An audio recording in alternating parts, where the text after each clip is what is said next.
Hello friends, this is Eden from Eden's Kitchen. Today I will be cooking chicken breast with honey. You can check the proper measurement down below after finishing this video.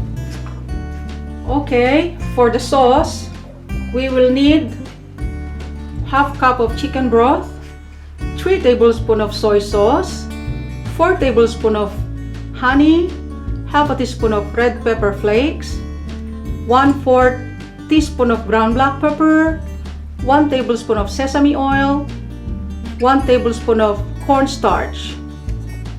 Okay, now first I will get my small bowl and combine all these ingredients.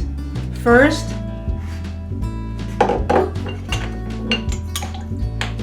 let me put the chicken broth.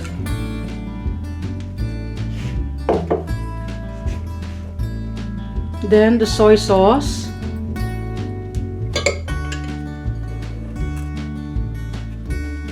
Then the honey. Okay.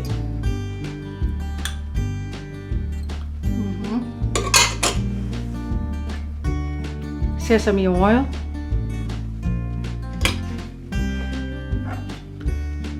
Ground black pepper, chili flakes,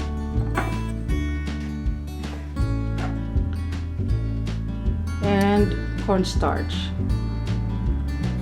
Okay, let's mix this. Mix it well for the sauce. Let's put this mixture aside and we'll come back to it later.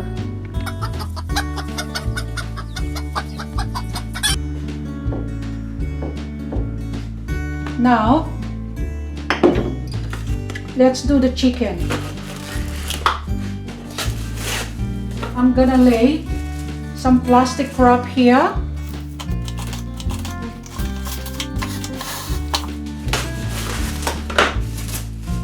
Doblehin natin. Then, I will put my chicken here.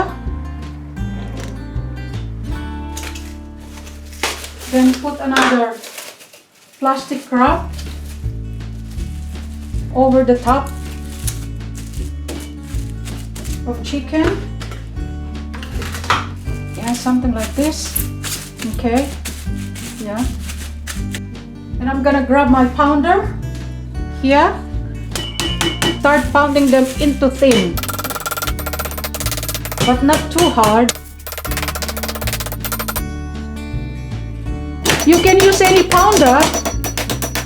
Pwede nyo gamitin yung rolling pin, yung nag-roll ng pizza dough, you know, as long as na hindi martilyo. Okay,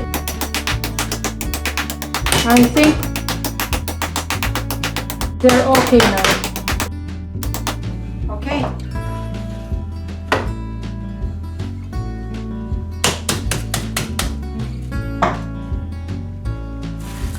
Remove the plastic wrap.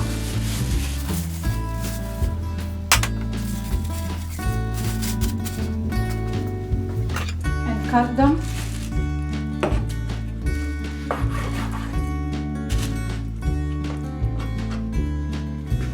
Like this.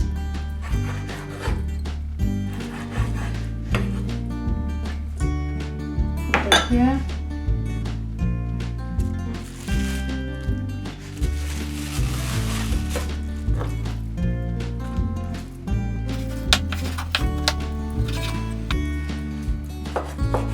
Cut them into pieces.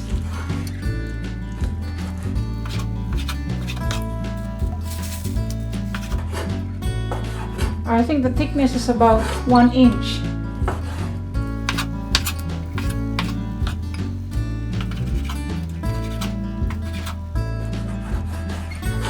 Okay. Now,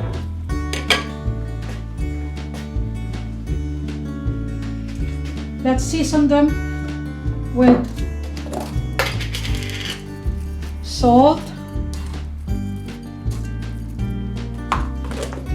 and black pepper.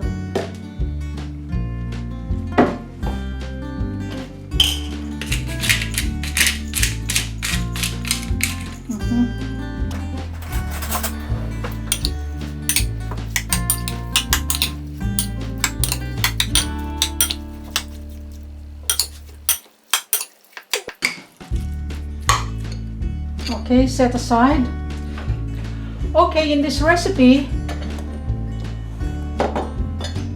we will need some garlic, spring onions, finely chopped spring onions for garnish, mushrooms, but this is optional. If you don't have mushrooms, it's okay, but because I love mushrooms, you know, so I've decided to add some mushrooms in this recipe, and some red chilies, slices like this. You know, I love chilies. I love lot of I just love chilies. Okay, let me add some oil to my preheated skillet, a medium-high heat.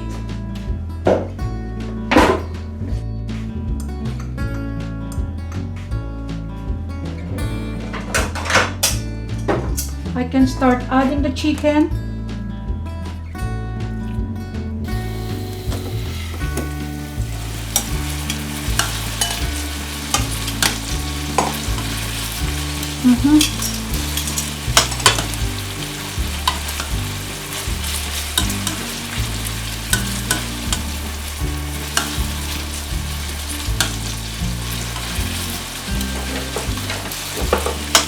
I'm gonna fry them until cooked or until nicely brown.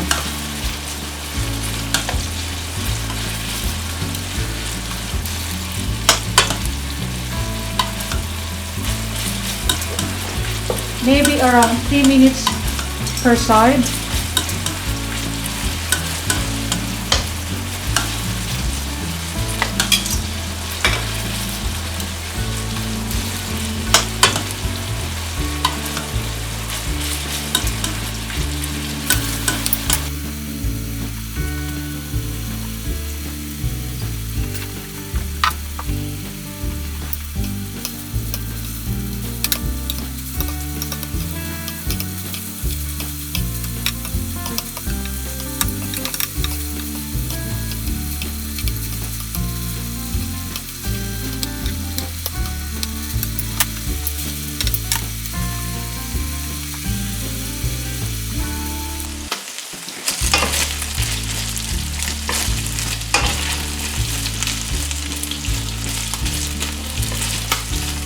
Now it's nicely brown. Okay, I'm going to add the spring onions,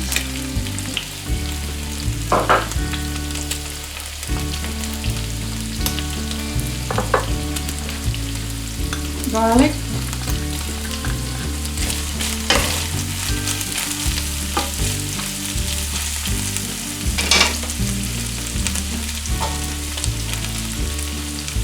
mushrooms,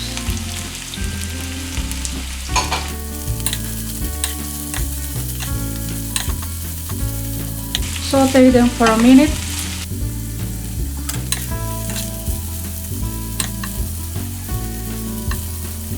You know, the chicken is nicely done, crunchy. Now we can start adding the sauce. Yung pinrepare natin kanina.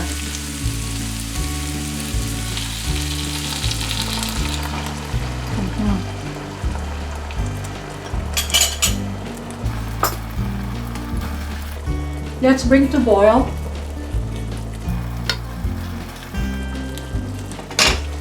Let's lower the heat for about 2 to 3 minutes.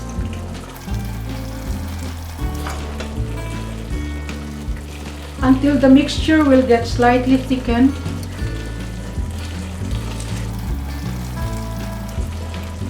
We can add the red chilies.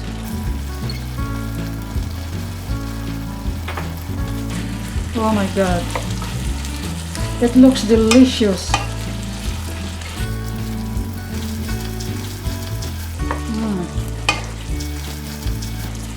This is one of my favorite.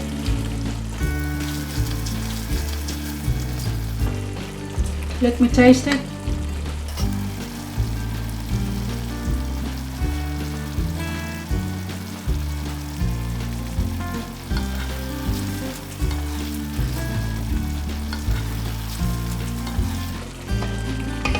Sarap.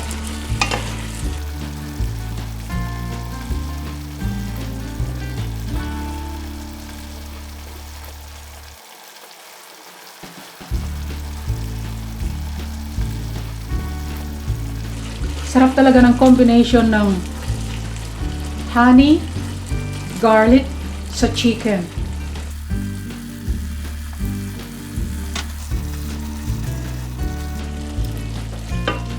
Can you see guys? Yung glaze ng honey, no? My god, it's so shiny.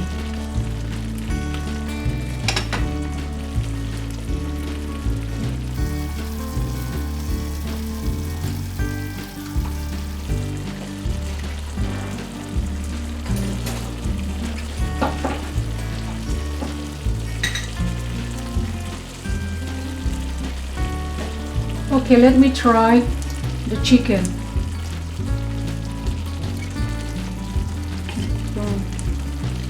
Maliit lang.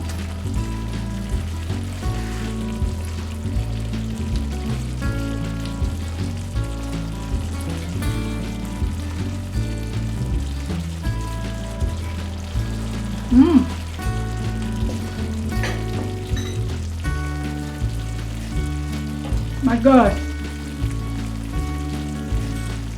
The chicken is so tender. And then talagang malalasahan mo yung honey. At saka yung sesame oil. 1 more minute.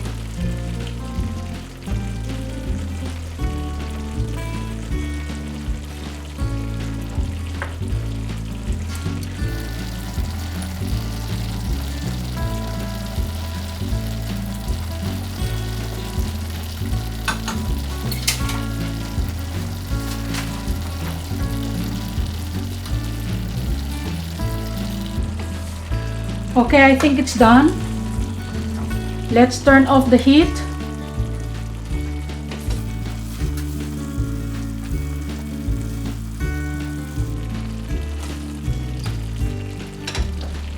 Let's serve this with rice. Yeah, luto na po siya. At ililipat na natin sa isang serving plate. At pwede na nating i-serve. Sana po nag-enjoy kayo. Thank you so much and see you next time. Happy cooking! Okay, ayan po ang ating finished product. Chicken breast with honey.